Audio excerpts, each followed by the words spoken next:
Hey guys, welcome back to my channel. Today's video is all about our doggy Ozzy, but I'm going to be making a bunch of DIYs, so if you are a dog lover and you have dogs, maybe there's a few things in here you can make for your dog. We get so bonded with our pets and just want to take care of them and love on them the way that they love us. And so I wanted to make a few things for him because we are a bit obsessed with him. He brings so much happiness and joy to our lives and our family. But before I jump into the DIYs, I just wanted to share with you guys a little footage on the day we picked him up from the shelter. I felt so bad for him the day we went to pick him up, and I just kept trying to reassure him that we were going to take such good care of him and treat him so well. Hi, Oz.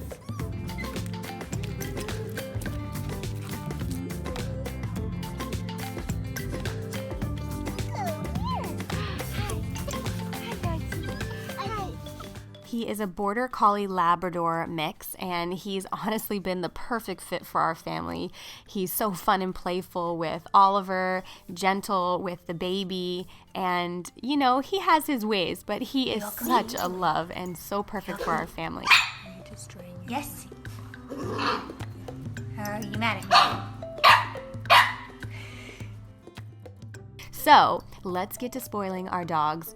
First thing first, I'm making him some breath cookies because this dog has some kicking breath and some kicking gas, but I'm not going to get into that. Let's just stick with the breath right now. So I'm adding some ingredients to a food processor. I'm going to have all the ingredients listed below. Basically, it's like oatmeal, a little bit of parsley and mint. You don't want to feed them too much from my research, but like a little bit is okay. I have some yogurt, and I'm going to put also a little bit of coconut oil in there. So I'll have the ratios below, but he loved these, and I did find that they really did help with his breath. The only thing is that you have to make them and store them in the refrigerator they last for maybe like 3 days, 3 to 5 days max, and then you want to make a new batch.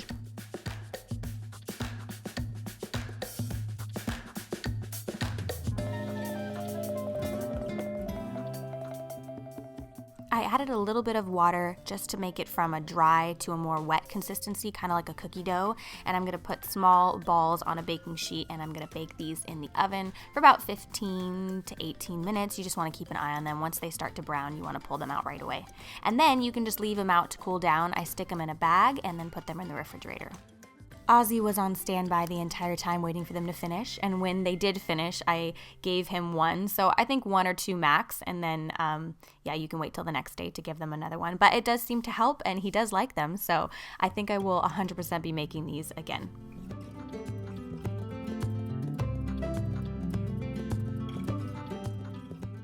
So I wanted to make a no-sew doggy bed. My only concern with this particular DIY was he going to destroy the bed or not? And I will get into that in a second. So I am cutting strips. I have basically some fabric that I got on clearance at Target. I think it was $3 to $5. And I think this particular fabric was actually a curtain. So I'm cutting slits, and then I'm just gonna tie them all together and leave a small space open to stuff it. Now, if you have a mischievous dog who will either bite or pull these apart, you may not want to go for this. But if you have a chill dog that will lay down on it and not try to pull the whole thing apart, I would definitely try the no-sew doggy bed. It lasted for a lot longer than I thought it would, and since it was only a few dollars, I already had the stuffing from a previous DIY. I did a cloud, I think it was like a cloud light back at the old house in Oliver's room, so I happened to have it, so I wanted to experiment with this one. So yeah, you're taking those 2 sections, you're tying them in a double knot all the way around, filling it with stuffing, and then continuing to tie until it's completely tied all around the entire thing. And if your dog's pretty chill, or a cat, this could work for a cat too, then and they won't destroy it, I would highly recommend it. I think it's really easy to do, and you can make it fairly inexpensive as well, especially since dog beds can be pricey.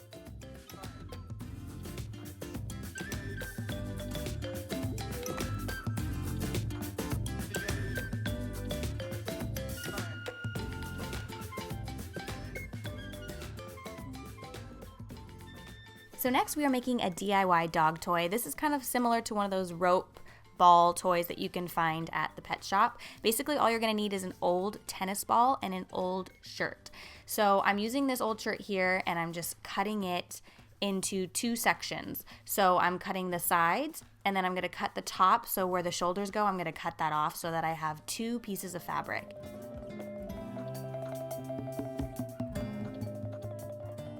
Next, I'm going to cut those pieces into strips.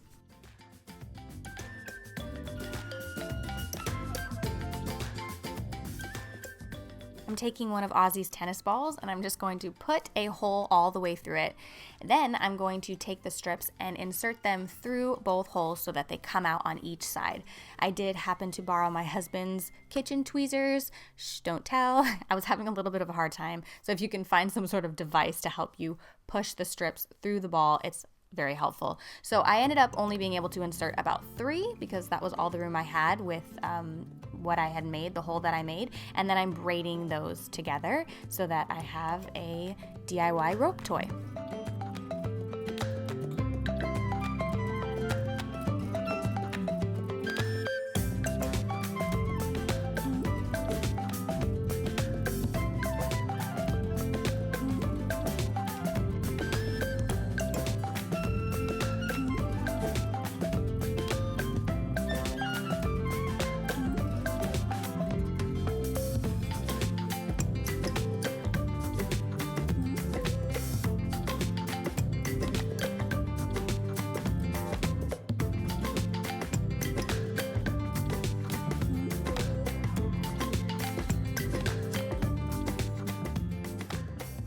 Next, I'm going to make some DIY Paw Balm. Now, the other day I was just noticing that the bottom of his paws looked a little dry, and I feel like he deserves some pampering too. Hey, my kids and my dog deserve some pampering too. So I'm actually going to make a DIY Paw Balm. I'm going to add a few popular ingredients. I usually use shea butter, coconut oil, a little bit of vitamin E, and a little bit of olive oil. And I'm just going to make a balm, and you can use this for the bottom of their feet when it gets dry.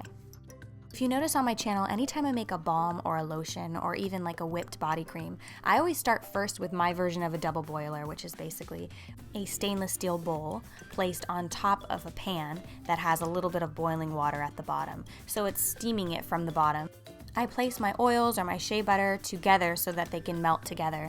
With an oil like vitamin E, I usually don't heat that up. I add that after once the oil has had a chance to cool down, and I put that in a container and just let it go room temperature, and it will harden. And then you can use this on yourself, you can use it on your kids, and you can also use it on your dog. So I use it for the bottom of his paw as much as he will let me do it, but just to avoid any cracked or dry paws. And yeah, Ozzy gets a little spa treatment too.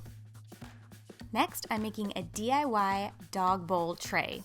So I'm using an old cutting board that was warped and basically was just sitting in our garage. I didn't have the heart to throw it away because it's a Bose cutting board, Bose, and it's one of my husband's, and it was just warped, completely dried out, cracking, breaking. So basically, it was actually broken in half. As you can see here, this bowl that I have has a lip on the top. So I'm just tracing the bottom part of the bowl so that I can place the bowl inside of the hole that I make and it will fit and not fall through. I grabbed the largest drill bit that we had and made my first initial hole in the middle of my trace circle. Then I took a jigsaw, first time using a jigsaw, this is a DeWalt, and I am creating the circle and just trying to follow the line that I traced as best as possible. It was a little bit difficult because honestly I ran into the problem of the wood dust would block my view from being able to accurately go on my traced line. So I feel like with this I had to stop and blow away the wood dust and then continue on. But I will say with this particular project you don't have to have a perfect circle. If it's not super clean, the bowl is going to hide a lot of that. So for my first time, I feel like I did better than what I expected with the jigsaw, but my circle definitely was not perfect. Next, I'm testing to see if the bowls fit, which they do, and then I'm going to add the legs onto the bottom. I have 4 galvanized flanges that I'm going to put on all 4 corners, and I also have 4 galvanized pipes that I'm going to screw into those flanges once I drill them in. So next, I'm just going to start drilling in the flanges into the board.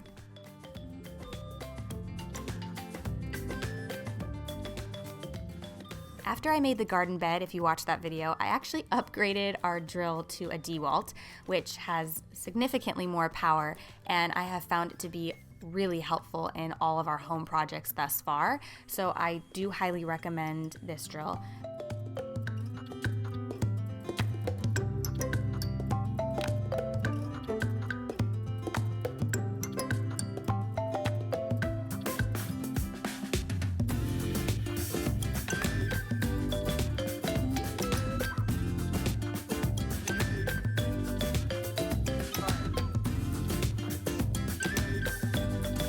So now I'm going to screw the galvanized piping into those flanges, and then I pretty much am finished at this point. You do have the option of adding a piece to the bottom of the pipes, but I got the wrong piece, and so I have to go back to Home Depot to get those. And if you follow me on Instagram and you follow my stories, I will show that at some point when I get around to finishing that. But for now, this has actually worked really great. We've been using it for the last few weeks, and it is a little bit better for Ozzy's neck when he is eating his food, and it was totally and completely Oz approved. And I love that it's an old booze cutting board, because it just kind of represents, you know, I don't know, he's a cool chef dog, right? So anyway, I remade this. I upcycled a old cutting board and made this for Oz, and I think it turned out, all things considering, pretty good. So anyway, that completes my doggy DIYs. I hope you enjoyed this video and you got something out of it. Thank you so much for watching. Thank you, we hit 1 million subscribers. Thank you so much, and I will see you guys very soon in the next video. Bye.